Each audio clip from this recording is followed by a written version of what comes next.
In a decision that sent shockwaves through global markets, the U.S. Supreme Court made history. Its ruling would not only affect the United States, but also ripple across continents, impacting economies and industries worldwide. The world watched as the highest court in America took center stage, its marble steps suddenly the focus of global attention. The court struck down former President Donald Trump's sweeping tariff proposal, a plan that aimed to reshape America's trade relationships with aggressive import taxes. Trump's proposal had promised to protect American industries and jobs by making imported goods more expensive, but it also threatened to spark trade wars and raise prices for everyday Americans. The ruling wasn't just a legal technicality, it was a pivotal moment for the world economy. Investors scrambled to adjust their portfolios, economists debated the long-term effects, and newsrooms buzzed with urgent analysis. The decision marked a turning point, signaling that even the most powerful leaders must operate within the boundaries of the law. From Wall Street to Beijing, leaders and investors braced for the fallout, knowing the court's decision would have immediate, far-reaching consequences. In China, officials weighed their next moves, while European allies wondered how this would reshape their own trade agreements with the U.S. The uncertainty was palpable, as markets fluctuated and governments prepared for a new era in global commerce. The case was about more than economics. It was a test of the American system of checks and balances. At stake was the fundamental question of who holds the power to shape the nation's economic destiny, the president or the representatives of the people in Congress. At its core, the case asked, does the president have the power to impose broad tariffs without Congress? Or must such sweeping changes to trade policy be debated and approved by lawmakers? The answer would define the limits of executive authority for generations. The court's answer will echo for decades. Legal scholars will study this decision, and future presidents will be guided or constrained by its precedent.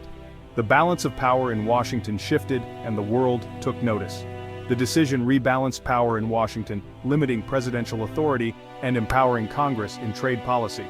Lawmakers now have a stronger voice in shaping the rules that govern international commerce, ensuring that no single leader can unilaterally rewrite the nation's economic playbook. For Americans, this ruling will shape the prices they pay at the store, the jobs they hold in factories and offices, and the nation's role in the global economy. It's a reminder that decisions made in marble halls can touch every household, every business, and every future. The Supreme Court's decision didn't just redraw the lines of trade, it redrew the boundaries of power, both at home and abroad. Trump's proposal for a universal 10% tariff on nearly all imports ignited fierce debate. Supporters, manufacturing unions and domestic producers, saw it as a way to protect American jobs and industries. They argued that short-term price hikes were worth the long-term revival of U.S. manufacturing. Opponents, including businesses and farmers, warned it would raise consumer prices and spark retaliation, hurting exports and jobs. Lawsuits quickly followed, challenging the president's authority under the Constitution's Commerce Clause. Plaintiffs argued that only Congress can impose such sweeping tariffs, setting the stage for a Supreme Court showdown. The nation watched as the legal battle over economic nationalism reached its highest court. In the Supreme Court, Trump's lawyers argued the president needs broad tariff powers to protect national economic security. They cited laws like the Trade Expansion Act, claiming Congress had already delegated this authority. Opponents countered that the Constitution clearly gives Congress, not the president, the power to tax and regulate foreign commerce. They warned that letting the president act alone would upend 2 centuries of checks and balances. The justices faced a stark choice: preserve executive flexibility or defend legislative authority.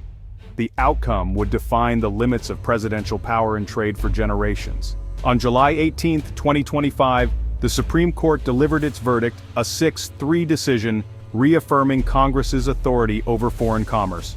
Chief Justice Roberts wrote that imposing broad tariffs is a legislative function, not an executive one. The court ruled the president cannot unilaterally enact sweeping tariffs without explicit congressional approval.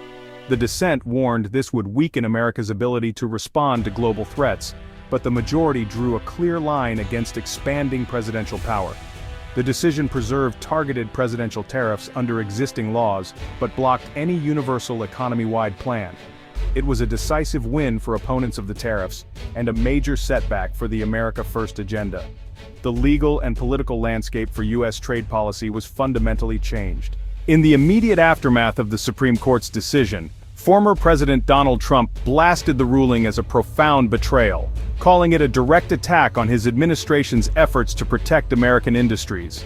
He appeared visibly frustrated, denouncing what he described as judicial overreach, and vowing that this setback would not be the end of his fight. Trump doubled down on his commitment to his supporters, promising to continue the battle and urging Congress to restore his authority to impose tariffs.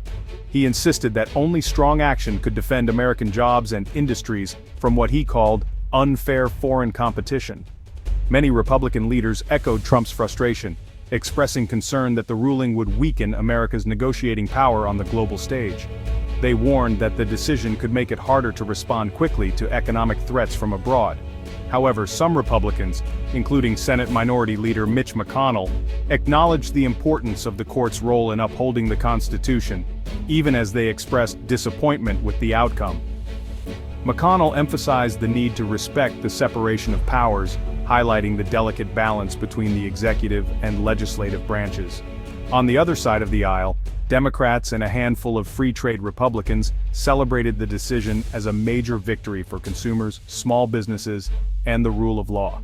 They argued that the ruling would help prevent sudden price hikes and protect American families from the fallout of trade wars. Business groups and the U.S. Chamber of Commerce were quick to praise the ruling, saying it restored much-needed certainty to the marketplace. They highlighted how the decision would protect Americans from higher prices and unpredictable policy shifts, allowing businesses to plan for the future with greater confidence. Across rural America, farmers and agricultural workers welcomed the relief from the threat of retaliatory trade wars. Many expressed hope that the decision would stabilize export markets and bring some peace of mind after years of uncertainty. On social media, Americans from all walks of life debated the outcome. Some voiced relief at the prospect of more stable prices and less economic turbulence, while others worried about the long-term impact on American manufacturing and jobs. In industrial towns, factory workers and union leaders expressed anger and disappointment, seeing the ruling as a blow to U.S. manufacturing and a setback for efforts to protect domestic industries from foreign competition. The Supreme Court's decision deepened existing political divides, fueling passionate debates at rallies, town halls, and online forums across the country. Yet, amid the controversy, the ruling also brought clarity to the question of who ultimately controls America's trade future, reinforcing the role of Congress in shaping economic policy. As economists, politicians, and everyday Americans continued to discuss the implications, it was clear that the national conversation about tariffs, trade, and economic policy was far from over. The decision set the stage for new debates and future battles over the direction of U.S. trade policy. Wall Street cheered the decision, with markets rallying as fears of sweeping tariffs faded. The threat of higher prices on everyday goods, from electronics to groceries, was lifted for American families. Economists agreed. The court's ruling helped prevent a major inflation shock, especially for lower and middle-income households. But for steel, aluminum, and manufacturing workers, the loss of protectionist tariffs brought new uncertainty. Some companies may rethink plans to reshore jobs, while others will continue relying on global supply chains. The decision means lower prices for consumers, but also continued competition for U.S. industries. The debate over how to support American workers in a global economy remains unresolved. The ruling forces a new conversation about the future of U.S. manufacturing and trade. The Supreme Court's ruling marks a major shift in Washington's balance of power.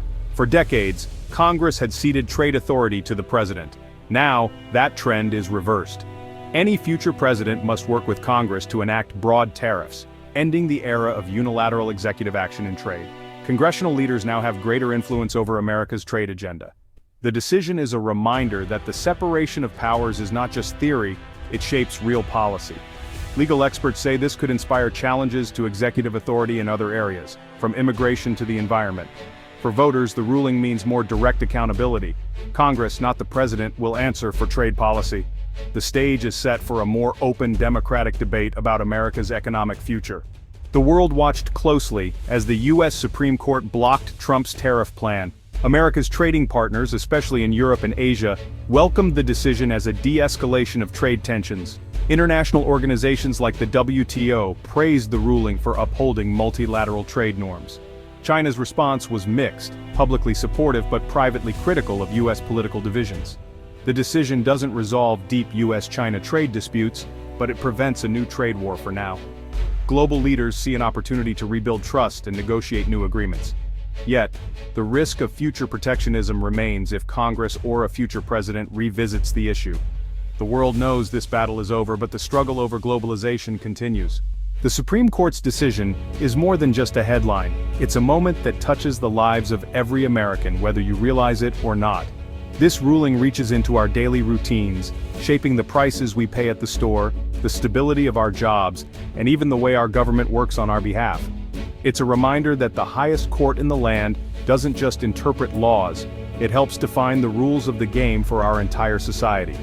By blocking a massive new import tax, the court sent a clear message about the limits of executive power and the importance of checks and balances. This decision isn't just about economics, it's about the very structure of our democracy. The court's action helped keep prices stable for millions of families, ensuring that everyday essentials remain within reach for people across the country. When the cost of goods stays steady, it means less strain on household budgets and more predictability for everyone. At the same time, the ruling protected millions of jobs that depend on global trade, from factory workers to truck drivers, and from warehouse staff to small business owners. Countless Americans rely on the flow of goods across borders to support their livelihoods. This decision is also a vivid lesson in the separation of powers, a foundational principle of our government. No single branch, not even the presidency, can act alone on such sweeping issues. The court's ruling puts the responsibility for trade policy squarely on Congress, reminding lawmakers that they are the ones who must debate, decide, and be accountable for these critical choices. And it puts power in the hands of voters, who have the right and the duty to hold their representatives accountable for the decisions they make on trade and the economy. The debate over trade, jobs, and fairness is far from settled. These are issues that spark passionate opinions and affect communities in different ways. Workers, business leaders, and experts will continue to discuss what's best for America's future, and the conversation will shape our policies for years to come. But the court has clarified who must lead the way. This moment is a turning point, a signal that big decisions about our economy must be made openly, with input from all sides, not by a single leader acting alone. The ruling steers the nation away from economic nationalism and isolation, and instead points us toward a future of global engagement and cooperation. As America steps into this new chapter, the choices we make now about trade, jobs, and our role in the world will shape our economic destiny for generations. The legacy of this ruling will be felt not just today, but far into the future by every American.